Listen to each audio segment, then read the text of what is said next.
وہ سب سے پہلے کہے گا جی صحابہ کو میں نہیں مانتا، وہ سب سے پہلے صحابہ کا انکار کرے گا، چونکہ اصل گواہ جنہوں نے صاحب قرآن کو دیکھا ان کی گواہی کو پہلے وہ امت کے ذہنوں سے خراب کرنے کے لیے ان کی حقانیت، ان کا ایمان، زہد، تقوی اور ان کی صحابیت پہ پہلے اٹیک کرے گا۔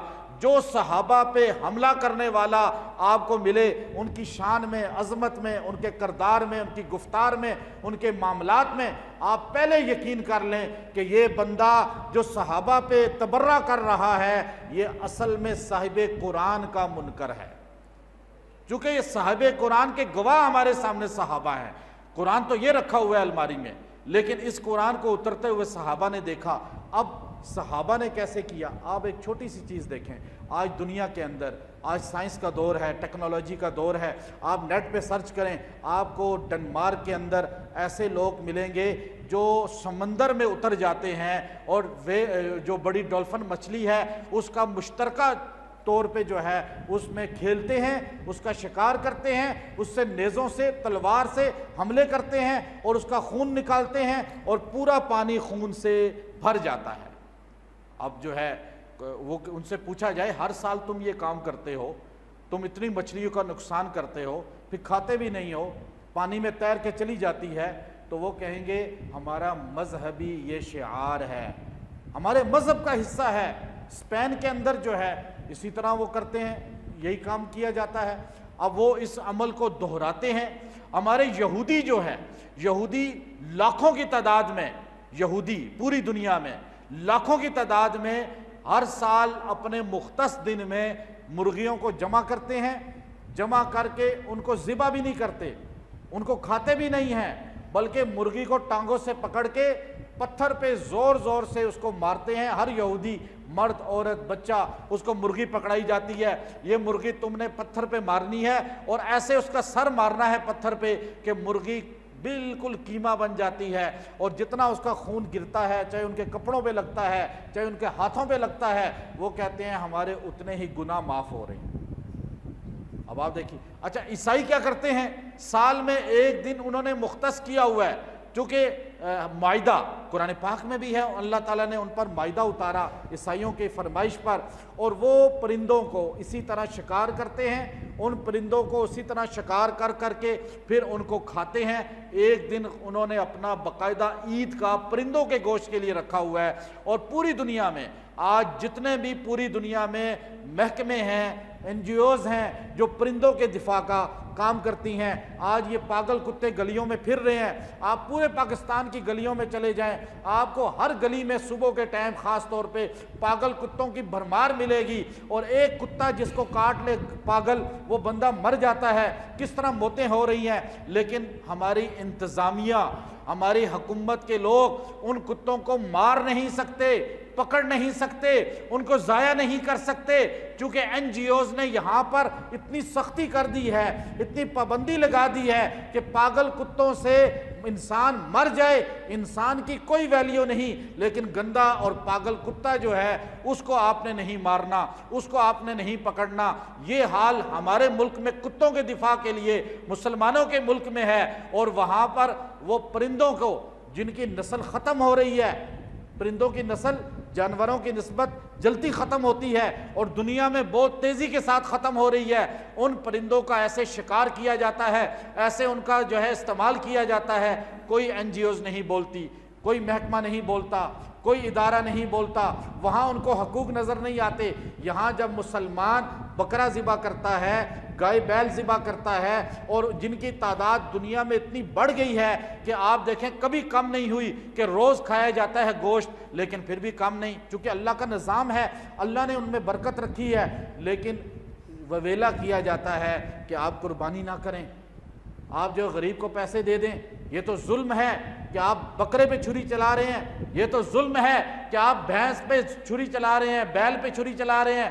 اگر چھری چلانی ہے تو اپنے نفس پہ چلائیں۔ یہ جملہ اتنا پیارا اور اتنا میٹھا ہے زہر کی طرح کہ جو مسلمان کو جا کے فوراً دل پہ لگتا ہے۔ کیسی بات کر دی اس نے ٹی وی میں بیٹھ کے کہ چھری چلانی ہے تو اپنے نفس پہ چلاؤ، تم کیوں بکرے پہ چلاتے ہو؟ اب وہ قربانی کی اہمیت کم کرتا ہے۔ تو آپ یہودیوں سے کیوں نہیں کہتے کہ مرغیاں ضائع کر رہے ہو، کھا بھی کوئی نہیں رہا؟ آپ کیوں نہیں کہتے جا کے ڈنمارک والوں کو، اسپین والوں کو؟ آپ کیوں نہیں کہتے عیسائیت کو؟ صرف مسلمان کیوں ہٹ پر آپ کی ہیں؟ اس کی وجہ یہ ہے کہ یہ مسلمانوں کو ان کے نبی کے شعار سے دور کرنا چاہتے ہیں۔ ہم ذبح کرتے ہیں تو کھاتے ہیں، ضائع نہیں کرتے۔ گوشت کھایا جاتا ہے، غربا میں تقسیم کیا جاتا ہے، غریبوں کو فائدہ ہوتا ہے۔ وہ لوگ جو پورا سال بعض اوقات گوشت نہیں کھا سکتے، وہ گوشت کھا لیتے ہیں، وہ اپنے پاس فریز بھی کر لیتے ہیں، اور غریب بندے جو ہے اس کو پورا سال بھی کھاتے رہتے ہیں۔ ابھی جا کر مکے میں دیکھیں، مدینے میں دیکھیں، ایسے ایسے غریب خاندان ہیں جن کو اللہ نے پورا سال بکرے کا گوشت کھلاتا ہے۔ پھر وہاں سے قربانیاں ہوتی ہیں پوری دنیا کے غریب ملکوں میں، افریقہ کے اندر کہاں جا کر وہ غریبوں میں تقسیم ہوتا ہے گوشت۔ ہمارے ملک میں جو ہوتا ہے وہ یہیں تقسیم ہو جاتا ہے۔ ہر مسلمان تقسیم ضرور کرتا ہے، کوئی مسلمان ایسا نہیں ہو سکتا ہے، کوئی چند ہوں جو سارا رکھ لے، ورنہ آدھا تو تقریباً سارے تقسیم کرتے ہیں۔ تو یہ کیا ہے؟ یہ نبی کی تعلیم ہے۔ تو اس لیے قرآن کا حکم قربانی کا ہے۔ سیدہ عائشہ سیدہ کائنات، آپ دیکھیے حضور علیہ الصلوۃ والسلام نے قربانی اپنی طرف سے کی، اہل البیت کی طرف سے کی، اپنے امت کی طرف سے بھی کی۔ آپ سیدہ فاطمہ رضی اللہ تعالیٰ عنہ کی قربانی تھی، آپ نے فرمایا میری بیٹی تم پاس آ جاؤ، قربانی کے ذبح کے وقت قریب رہو۔ اب عورت ہیں، پردے میں وہ قریب آ گئیں، تو آج قربانی کرتے ہوئے حاضر ہونا چاہیے قربانی کے پاس۔ کیوں؟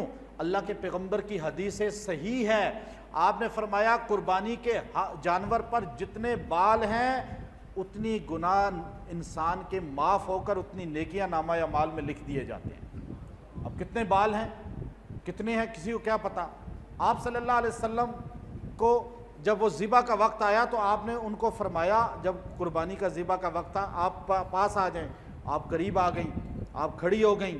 آپ علیہ السلام نے فرمایا کہ یہ قربانی کا جانور جب اس کا خون کا قطرہ زمین پہ گرے گا، اے فاطمہ اللہ تیرے سارے گناہوں کو معاف کر دے گا۔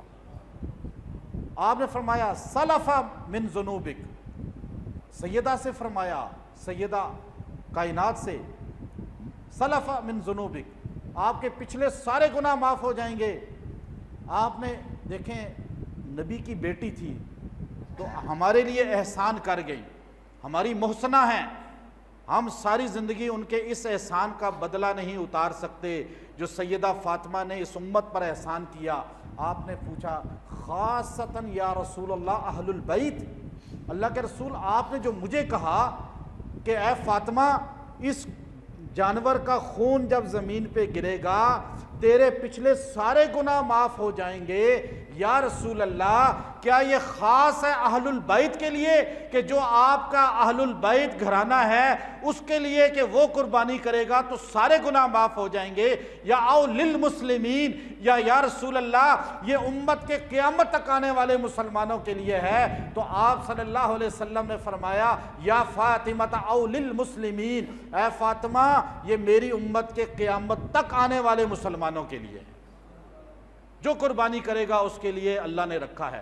آپ علیہ السلام معراج کی رات تھی، آپ ابن عربی رحمۃ اللہ علیہ نے اس کو لکھا، محی الدین ابن عربی رحمۃ اللہ علیہ نے، کہ آپ معراج کی رات تھی، آپ صلی اللہ علیہ وسلم، براق آپ کے قریب ہوا، براق نے تھوڑی سی شوخی کی، آپ صلی اللہ علیہ وسلم پیچھے ہٹ گئے، براق تھوڑا سا شوخی سے آگے ہو گیا۔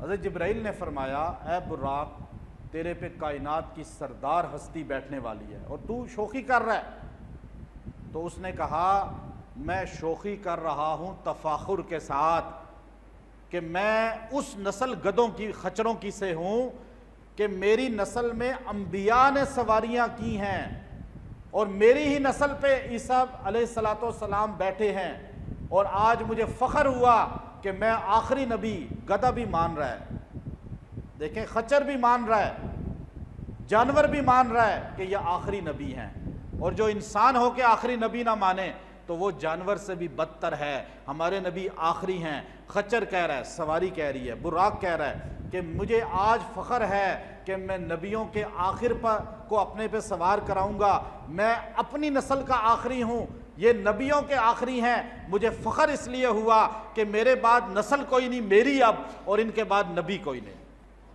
تو جبرائیل علیہ السلام نے یہ بات دو جہاں کے سردار کو بتائی، آپ صلی اللہ علیہ وسلم کو۔